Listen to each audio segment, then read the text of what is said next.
शेषनागाच्या फण्यावर पृथ्वी विराजमान आहे. बजरंग बलींनी द्रोणागिरी उचलला, श्रीकृष्णाने गोवर्धन करंगळीवर उचलला. अनेक लोकांना हे कल्पित वाटतं, पण नाही हो. ज्यांना आपला तोल सांभाळता येतो ना, ते काहीही बॅलन्स करू शकतात. तुम्हाला खोटं वाटतंय? तुम्हाला बघायचंय काय काय बॅलन्स होऊ शकतं? जोरदार टाळ्यांनी स्वागत करूया. कोल्हापूरून येत आहेत पद्मराज मगदूम.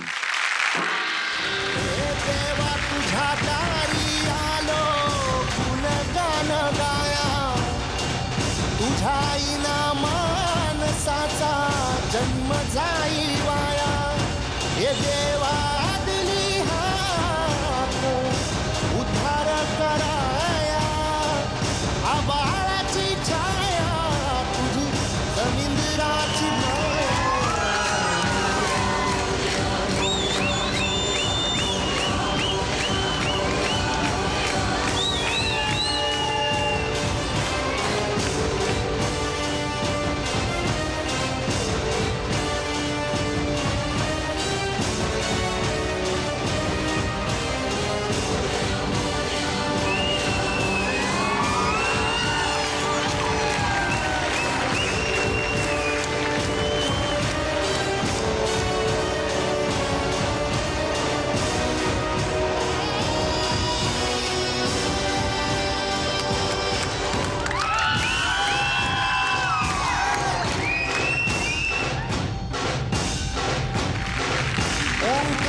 रूप तुझं चराचरामंदी झाड येली पाना संग फुल तू सुगंधी भगताचा पाठीराखा गरिबाचा वाली माझी भक्ती तुझी शक्ती एक रूप झाली देवा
तूच खरा तूच बुद्धिदाता शरण मी आलो तुला पायावर माझा डंका वाजत हातीशी गजरा नावाचा संकटाला बळ देई अवतार देवाचा देवा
पद्मराज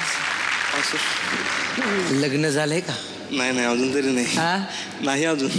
बायका मारे म्हणतात नवऱ्याला एका बोटावर नाचवीन, तूच नाचवशील, तूच पहिला पुरुष आहेस या जगातला. कदाचित काय? लग्न न हा? झाल्यामुळे एवढा बॅलन्स असेल आयुष्य, असं असू शकेल. परीक्षकांनी सांगावं की काय वाटतं उर्मिला? मी काय वाटलं काय बोलणार, आम्ही बघतच राहिलो. कारण काय एक ट्यूबलाईट पर्यंत ठीक आहे, 2 ट्यूबलाईट, त्याच्यानंतर तो एक धागा आला, त्याच्यावरती त्या सगळ्या गोष्टी, म्हणजे सगळ्या एकदम अचंबित करणाऱ्या गोष्टी होत्या ह्या खरोखरच. मकरंद सर, तू आमचा हर्क्युलस आहेस, तू काहीही बॅलन्स करू शकतो. म्हणजे तू आमचा काय आहेस, बॅलन्सिंग सुपरमॅन आहेस. तुझा ऍक्ट तर बघण्यासारखा होताच, पण तुझा चेहराही. वा सर, आता लवकरच लग्न होईल, हा एपिसोड झाला की तुझं लग्न आहे बघ. तर आपण आता पदकांकडे वळूयात. किती पदकं द्याल तुम्ही उर्मिलाजी? एक मिनिट, पदकं आम्ही देणारच आहोत, पण तू आता असा सरळ लाईनीत जा, तो तिकडचा गॉंग उचल, तो इथे परत सेंटरला आण, आणि तो बघूया तुला किती वेळ बॅलन्स करता येतो, काय येतो.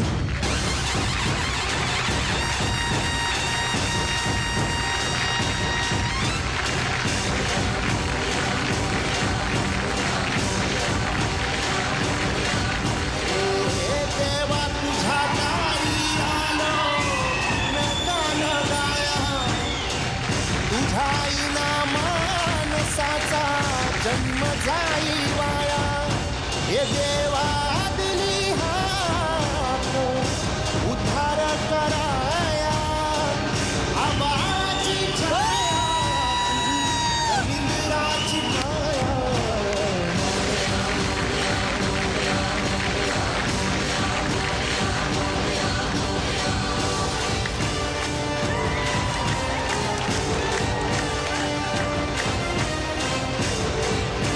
ये बात है, ये बात है, ये बात है. हो ओके, आता हनुवटी, आता हनुवटी.